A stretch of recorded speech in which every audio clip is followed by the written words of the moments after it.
today's video, I'm going to show you how to make the perfect hamster habitat in your home. Now, we all know that hamsters like to live in burrows, so we're going to be focusing on that in today's video.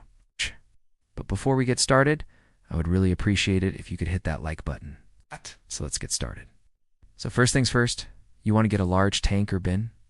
I recommend a 20-gallon long tank or bigger. You can use a smaller bin for just one hamster, but if you have more than one, then you should get something bigger.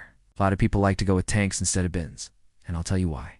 A lot of people like to keep their setups above ground, so they don't want something like a plastic tub. They want a nice glass tank that they can look through. If you are going to be keeping your setup on the floor, though, a bin is probably the better option because it's harder to tip over. And also, if you ever need to move it, it's easier to carry a bin than a tank. Next, you want to add a lid. This is important because hamsters are escape artists. And believe me, you don't want your hamster running around your house. Trust me, this happened to my hamster, and I had to chase him around my house while I was barefoot. I stepped on a Lego. So yeah, you don't want that to happen. If you do end up with an open top bin, you can buy a screen top online, cut it down to size, and attach it to your bin. Now, you might be asking yourself, what should I line the bottom of the tank with? For smaller tanks, I usually just use newspaper. It's cheap and easy to replace when it gets dirty. For larger setups, I usually go with fleece or towels that I use for bedding. I find it much easier to spot clean these, and they way more comfortable for your hammy to walk on than newspaper. No matter what you choose, you want to leave about 2 inches from the bottom of the tank uncovered. The reason for this is to stop your hamster from getting stuck in the substrate when they re-digging. We'll talk more about substrate in a bit. Another thing you'll want to put in the bottom of the tank is a water bottle holder. There are so many different types out there, so pick your favorite. I prefer the ones that are attached to the side of the tank because I feel like they get less dirty. The next thing I want to talk about is substrate. Like I said earlier, you want to leave about 2 inches of space from the bottom of the tank uncovered. So whatever substrate you choose, you don't want to fill it all the way up. I usually go with either aspen shavings or hemp bedding. Avoid using cedar or pine wood shavings because the oils can be toxic to your hamster. Now, you may have heard of chinchillas using sand, and this can be good for your hamster as well. If you are going to use sand, I suggest that you mix it with the substrate I already mentioned. Sand alone can cause impaction in your hamster's digestive system, so you want to avoid them having too much. It's also really fun for your hamster to play in the sand, so this can double as a bathing area as well. For the walls of your hamster's habitat, you have 2 options.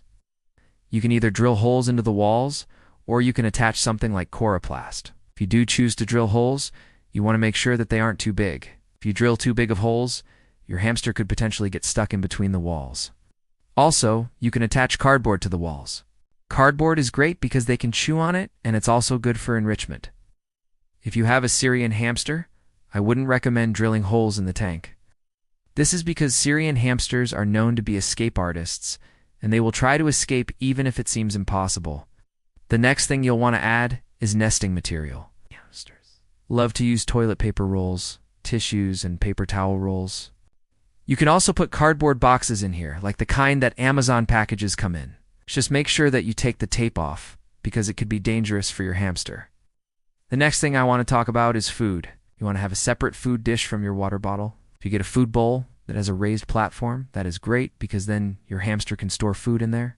If you don't have a storage-type food dish, you can always hide some of their food around their setup. Hamsters like to store food in their cheeks, so they're always looking for places to store their food.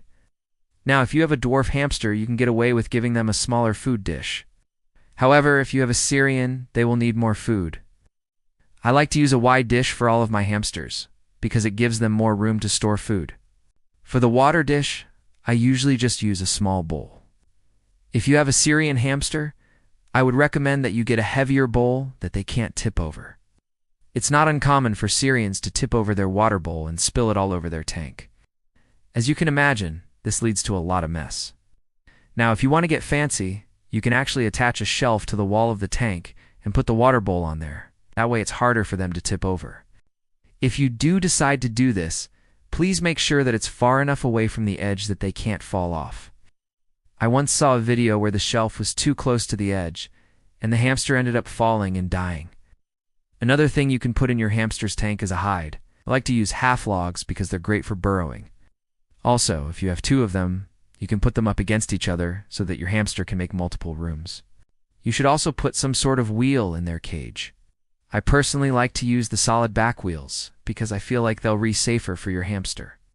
If you do choose to use a wire wheel, just make sure that the bars aren't too far apart.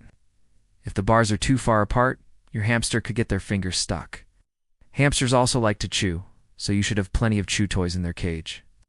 Cardboard, tissue boxes, and toilet paper rolls are all great for this. Just make sure that you remove anything that is dangerous after they start chewing it. Another thing you can add to your hamster's cage is a hammock. I've seen so many different types of hammocks online, and I think they're all amazing. My hamsters definitely enjoy using them as well. Yes. You can also hide treats around their cage. Hamsters like to forage for food, so this is a great way to enrich their environment.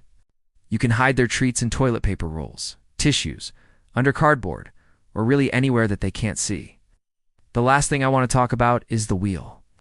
There are many different types of wheels out there, but I usually stick with the solid-backed ones. Some people use the wire wheels, and that's okay.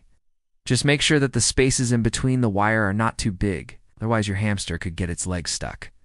I hope that you enjoyed this video, and I hope that it helped you set up the perfect hamster habitat. Please remember to like this video and subscribe if you haven't already. Thanks for watching. Bye.